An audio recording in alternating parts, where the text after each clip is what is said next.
You can't talk about D-Day until you hear this from the last man of Omaha, because the truth about D-Day that no one tells is finally being spoken.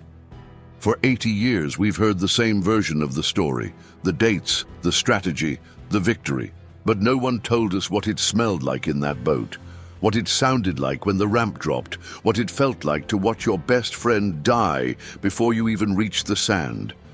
He was there, and now the last living man from the bloodiest beach on D-Day is ready to speak, not for glory, but so that we finally understand what freedom really costs. Because until you hear his story, you don't know the truth, and it's time the world finally did. In this video, you'll witness the full story of James Monroe, the last surviving soldier from the first wave at Omaha Beach.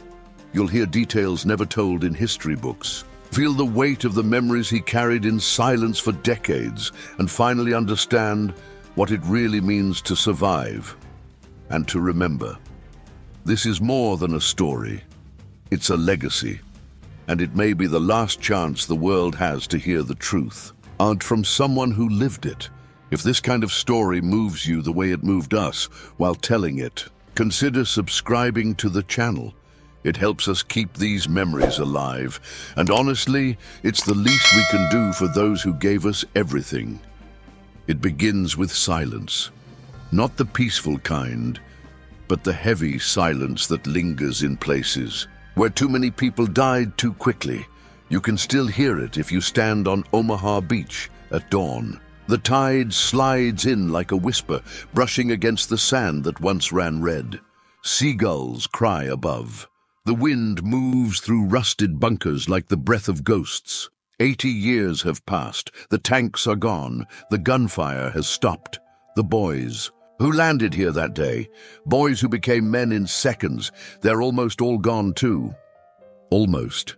There's one left. An old man now. Eyes like steel, hands worn by time, voice soft but unshakable. The last survivor of the Normandy landing, the final living witness to the bloodiest dawn of the 20th century. He walks slowly now, with a cane, maybe, or pushed in a chair. But inside, the storm still rages. He remembers the cold steel of the landing craft, the vomit on the floor. From the rocking waves, the silence among the men, not fear exactly, but something deeper, a knowing, the kind of silence that comes right before the gates drop and hell opens its mouth, and he remembers the sound. God, the sound. Machine guns like thunder, explosions that made the world shake, screams, sharp, short, final, bodies falling into water, floating, sinking. He was there. He lived it. And now, with the weight of every lost brother on his shoulders, he's ready to tell the world what happened, what really happened. Not the version cleaned up for textbooks, not the slow-motion Hollywood version with dramatic music. No.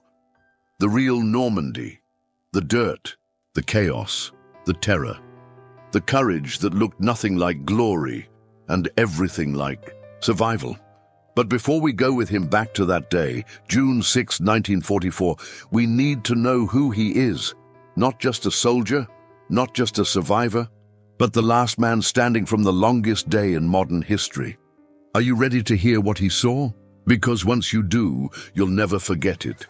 His name is James William Monroe, born in Des Moines, Iowa, in 1923. The son of a railroad worker and a school teacher. A quiet boy, always watching, always listening. Grew up during the Great Depression, when meals were thin and dreams even thinner. He liked baseball. He helped his father in the yard. He had a little sister named Ellie who cried when he left. At 19, James enlisted. Not because he wanted to be a hero, he'll tell you that, straight. He joined because the world was burning, and he didn't want to be the kind of man who stayed behind while others bled. He trained in Fort Benning, Georgia, infantry, rifleman. He was lean, fast, focused, a good shot. But war isn't won with aim, alone. It's endurance, It's staying alive when everything inside you screams to run. In the spring of 1944, he shipped out to England, assigned to the 116th Infantry Regiment, 29th Division. They called them the Blue and Grey. Ordinary men from farms and towns across America, teachers, factory workers, students, molded into a machine of war. James had no idea where. They were headed. They weren't told. All he knew was the whispers, the rumors, that something big was coming, and it was. Normandy, Omaha Beach. They'd be the first wave. The men around him, boys really, were just like him. Some prayed. Some wrote letters they never finished. One guy gave James his harmonica and said, "Hold this for me, just in case." James kept it. Still has it, actually. Doesn't play it anymore, but he keeps it on the mantle. Because that boy didn't come back. Today, James is 101 years old, the last of the first. He doesn't walk like he used to. Doesn't speak much in crowds, but when he talks about that day, the words come clear. Like he's back there, boots in the surf, heart in his throat, and he carries the stories of every man who didn't make it. Not as a burden, as a duty. That's why he agreed to speak, why he let the cameras roll, why he opened the letters, the journals, the photos he kept hidden in a box under his bed for over 70 years, because if he doesn't tell it now, who will? He's not famous. He's not in the history books. But history runs through his veins. This isn't just his story, it's the story of thousands, and it starts now. Before James Monroe became a soldier, he was just a kid. He grew up on a quiet street in Des Moines, Iowa, where sidewalks cracked under old maple trees and neighbors left their doors unlocked. It was the kind of place where everyone knew your name, where Sunday meant church, supper meant meatloaf, and boys dreamed of the big leagues, not battlefields. James was the kind of boy who never raised his voice, but always kept his word. He loved fixing things, radios, bikes, anything with moving parts. His father, Henry, worked long days on the railroad. Tough hands, soft heart. His mother, Clara, read to the children every night, her voice full of warmth, even when the world outside got cold. The Depression had left its mark. They didn't have much. Sometimes supper was bread and milk. Sometimes Christmas came with just a carved wooden toy and a hug. But there was dignity in the struggle, community, hope. James's best friend was a wiry kid named Charlie Dupree. They'd build tree houses in the woods behind the school, trade baseball cards, talk about girls they were too scared to speak to. Charlie once swore he'd marry a Hollywood actress. James just smiled. "I'll settle for a girl who likes the way I walk," he said. In school, James was quiet but sharp, good with numbers, always on time. His teacher said he had a calm mind, the kind that wouldn't panic when things got hard. Maybe that's why the war found him. But back then, war was just a thing in newspapers. Something happening over there, in Europe. Far away. He'd hear names like Hitler and Mussolini at the dinner table, whispered under the breath like curses, but to a 19-year-old boy in Iowa, the world still felt safe, whole, understandable. Until December 7th, 1941. He was working part-time at a hardware store when the radio crackled the news. Pearl Harbor had been attacked. The air shifted, people froze in the aisles, mothers clutched their children, men clenched their jaws. James didn't say a word that day. He walked home in silence, took off his cap and sat with his father on the porch. The sky was gray. The wind had teeth. "We'll be in it now," Henry said. James nodded. 2 months later, he enlisted. He didn't tell Ellie, his little sister, until after the papers were signed. She cried for hours. "You're not a fighter," she said. "You fix things, you make things better." And maybe that's why he went, because sometimes you fight to fix things. That spring, he packed a single duffel bag. His mother tucked a photo of the family inside. His father shook his hand once, firm and proud. Ellie hugged him so tightly he couldn't breathe. Then he boarded a train east, headed for basic training. He didn't know where the journey would end. He just knew the world he was leaving behind. might never be the same again. The call didn't come with music or fanfare. It didn't feel glorious. It felt like a cold wind creeping under the door, something you couldn't stop even if you tried. When James Monroe enlisted in early 1942, he wasn't chasing medals. He wasn't even angry. He was resolved. That's the word he uses now. The world had cracked open, and someone had to step in before the darkness swallowed everything. At the train station, young men stood shoulder to shoulder, wearing old coats and nervous grins. Most had never left their home state. Now they were bound for Fort Benning, Georgia, to become something else, something harder. Basic training wasn't noble. It was mud, shouting, blood in your boots. It was a sergeant who didn't know your name and didn't care. It was blisters and bruises, and men breaking down in the dark when no one could see. James had never fired a rifle before, but he learned. Quickly, he learned how to shoot, how to march, how to kill a man before he killed you, and more importantly, how to keep breathing when everything in you begged to quit. He wrote to Ellie often, told her about the drills, the chow line, the endless miles of running, but he didn't tell her about the nightmares, about the bayonet training where you screamed as you stabbed straw dummies shaped like human bodies. About the first time he heard a man cry out in pain, not in war, but in training, and how it made everything feel real. In the barracks, talk was always the same. When would they go? Where would they land? What would happen if their number was called? In early 1944, they were told, Europe. More specifically, France. There were whispers now, a massive operation, the biggest invasion in human history. James and his unit, the 116th Infantry Regiment, were put on notice. They were going to be part of the first wave.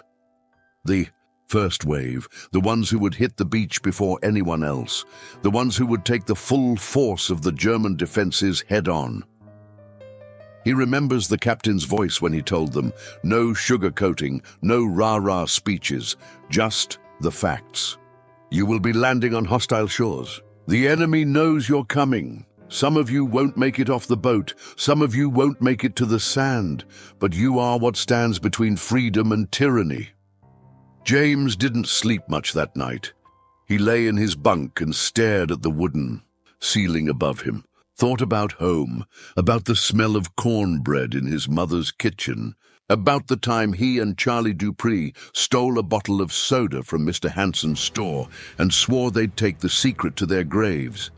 He also thought about death, not in an abstract way, real death, his own, others, what it would feel like, whether it would hurt, whether he'd scream. And then he decided not to think about it anymore. Because thinking didn't change anything, orders came fast after that.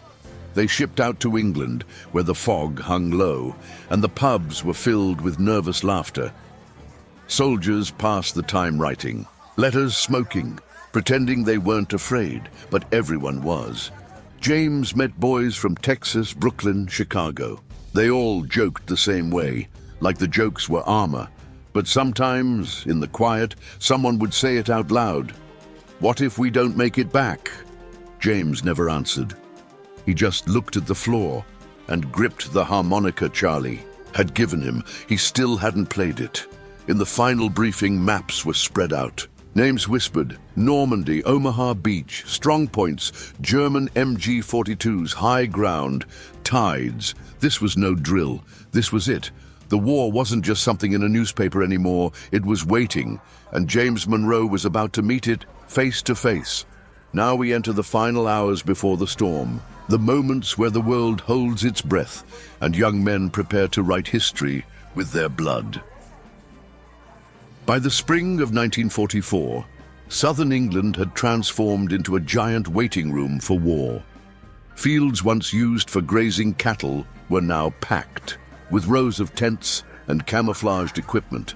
Narrow country roads rumbled with tanks. The air buzzed with the hum of aircraft engines. And everywhere, American soldiers waited, trained, armed, briefed, for something they didn't yet have the full picture of. James Monroe was among them.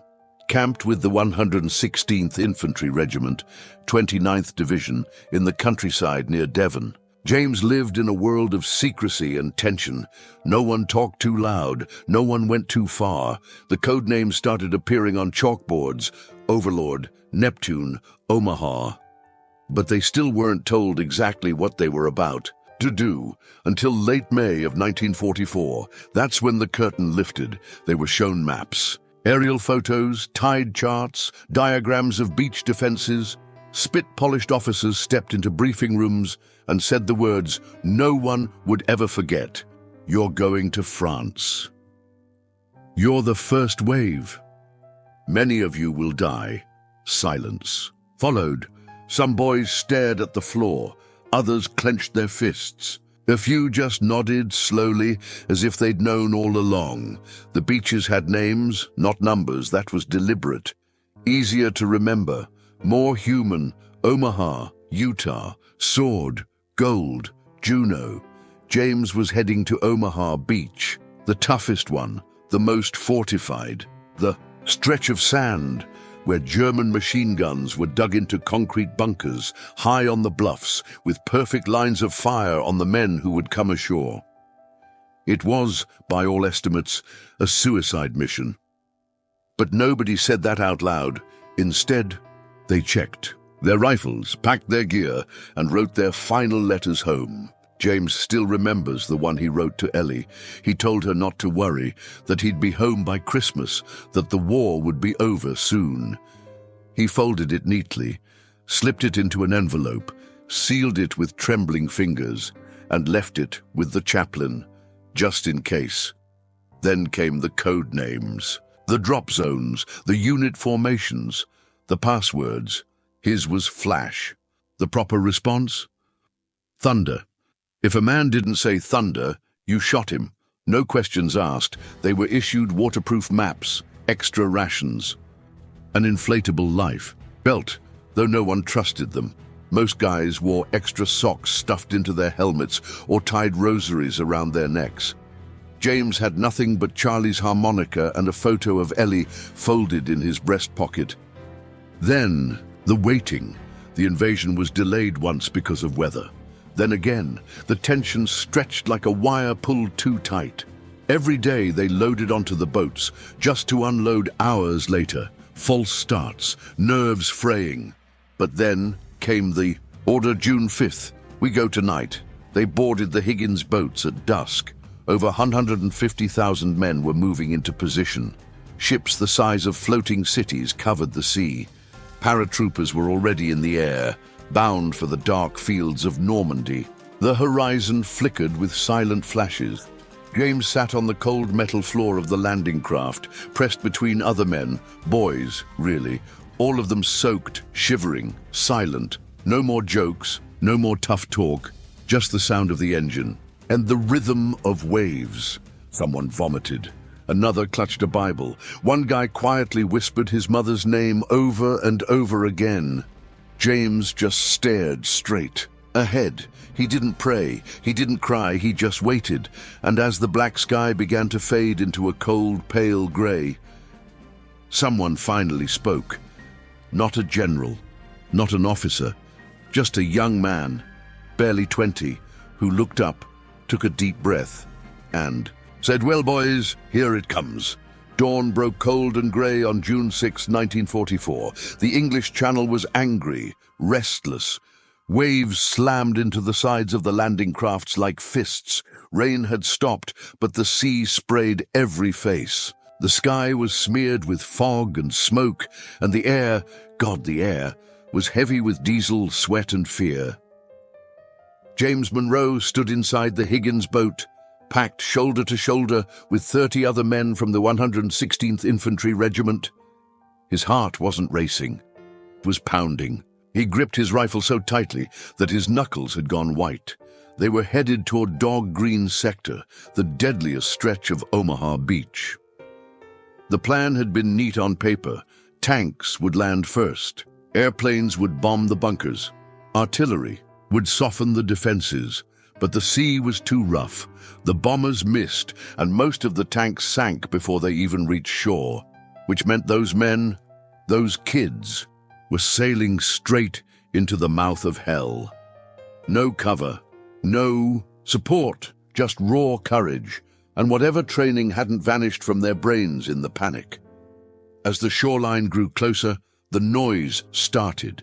Not shouting, gunfire, sharp, fast, endless. German machine guns opened up from the bluffs. The bullets hit the metal ramps of the boats with a sound James would never forget.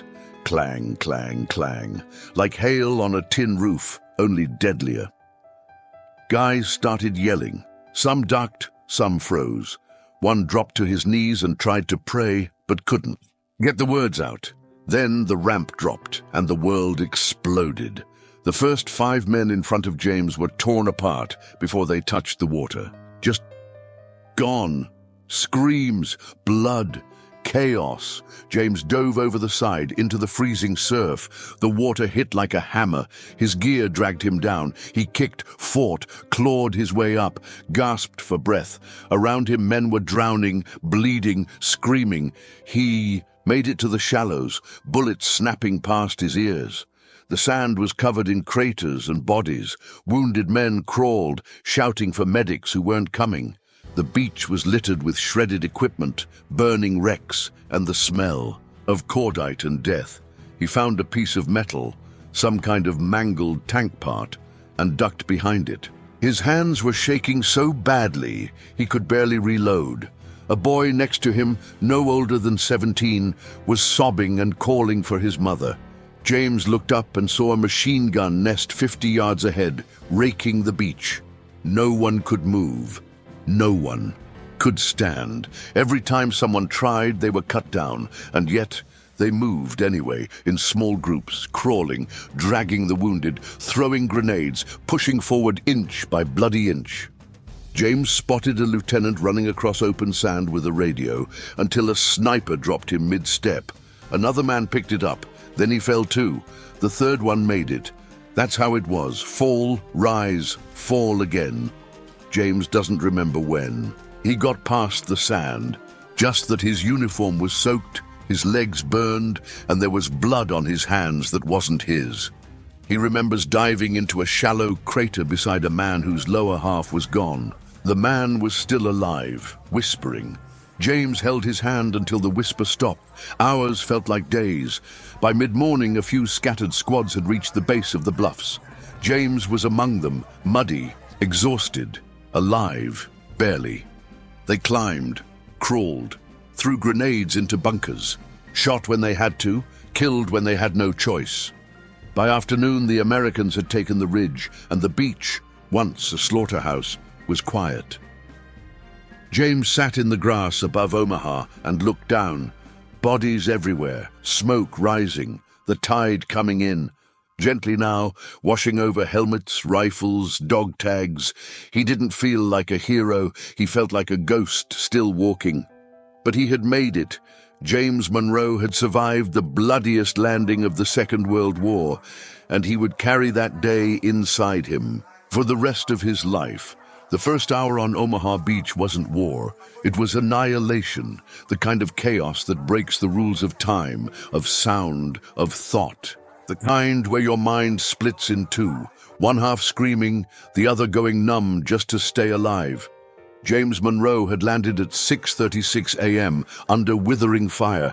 Now maybe 10, 15 minutes had passed, but it felt like a lifetime.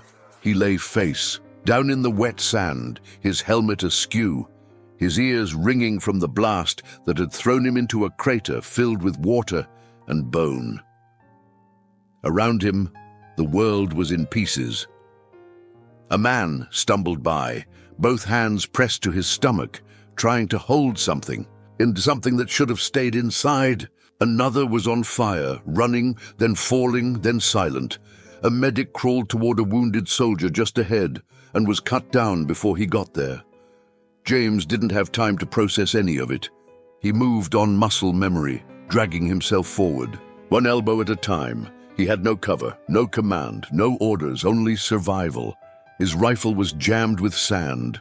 He cleared it with shaking fingers, chambered around, and gripped it like a lifeline. The sound of the MG-42 was constant, a buzzsaw of death tearing the beach apart, mounted high on the bluff.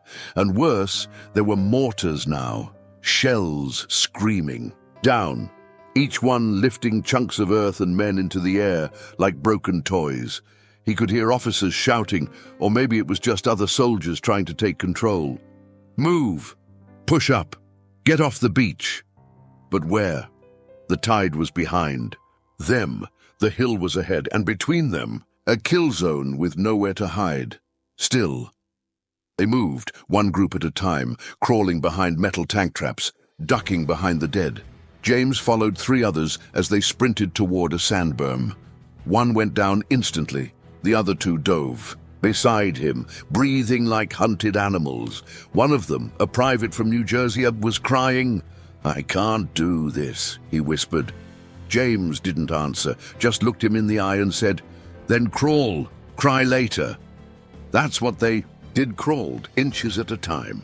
Past torn limbs, past burning crates, past a young lieutenant whose face was frozen in shock, even in death.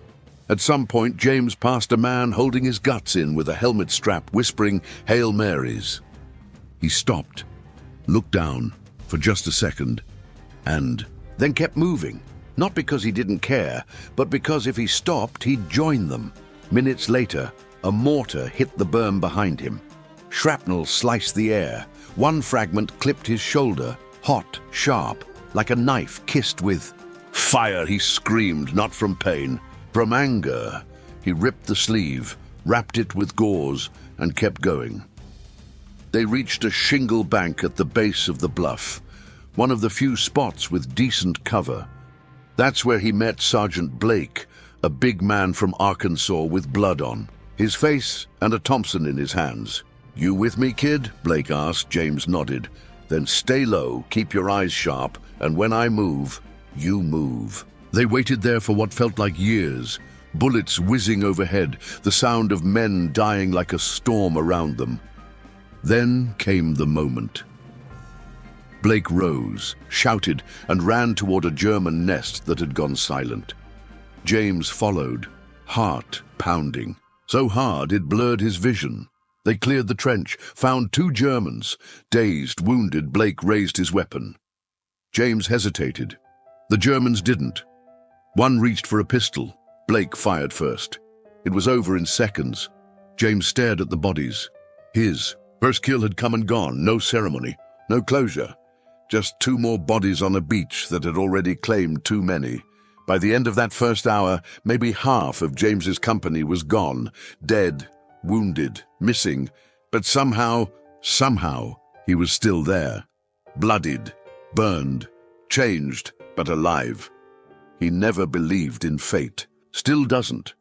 But that morning, crawling through sand soaked in death, he began to wonder if something or someone was watching over him, because that beach should have been his grave. James Monroe never asked to lead. He didn't have stripes on his sleeve or brass on his collar. He was a private, 21 years old, barely a man. But by the second hour on Omaha Beach, rank didn't matter.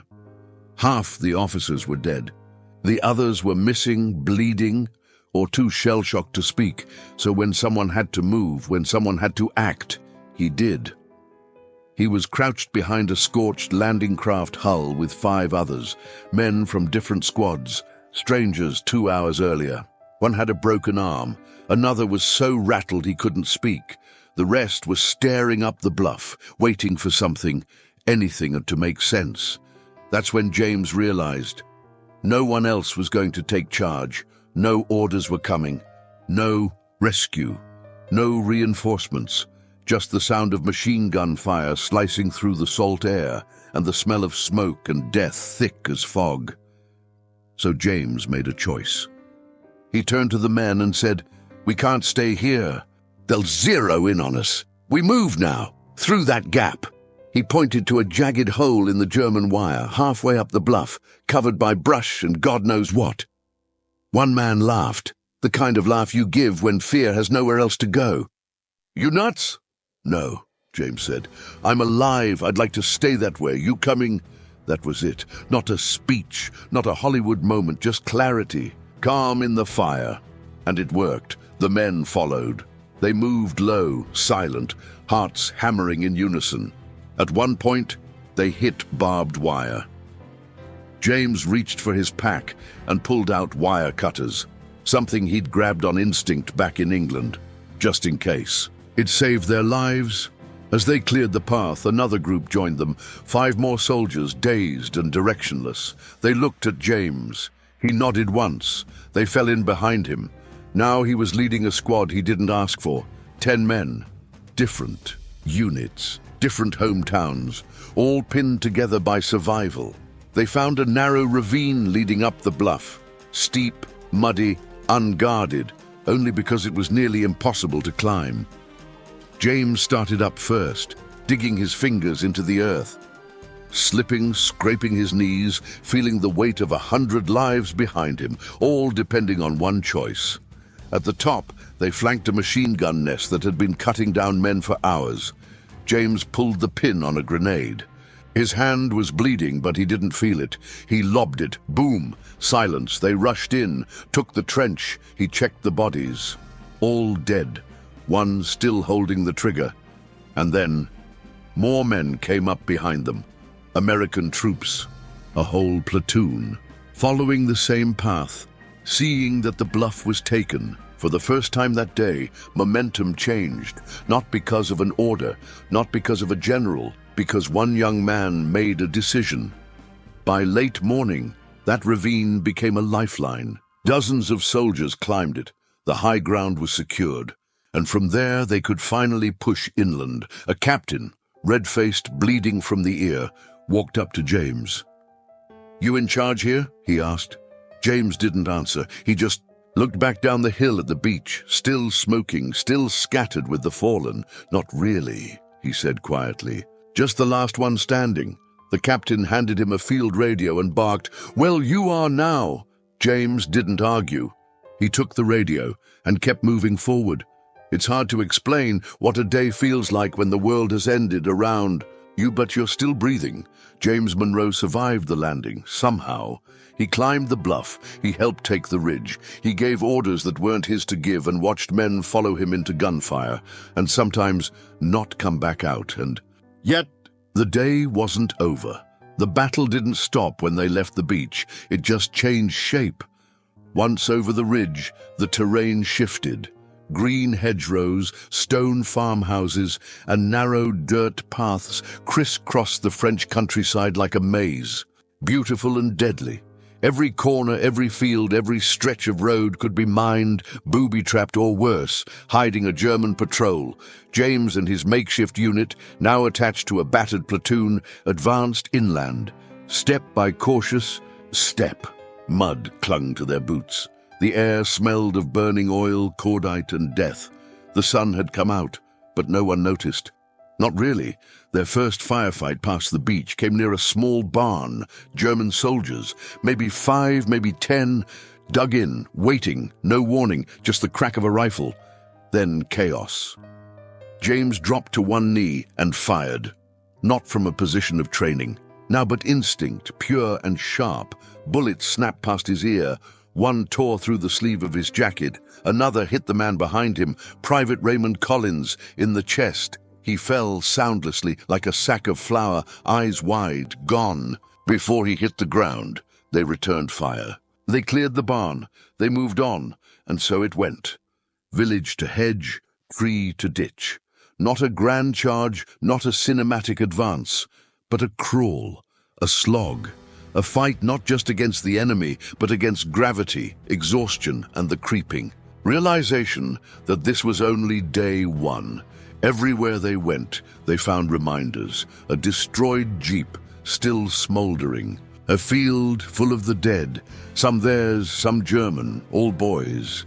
James recognized one face from the landing craft. He didn't know the guy's name, but he remembered the kid humming a tune just before they launched. Now the song was gone. The worst part wasn't the shooting, It was the waiting, the moments in between, hiding behind a wall for 30 minutes, listening, watching, wondering. Would a machine gun erupt from the trees? Would a mortar find them?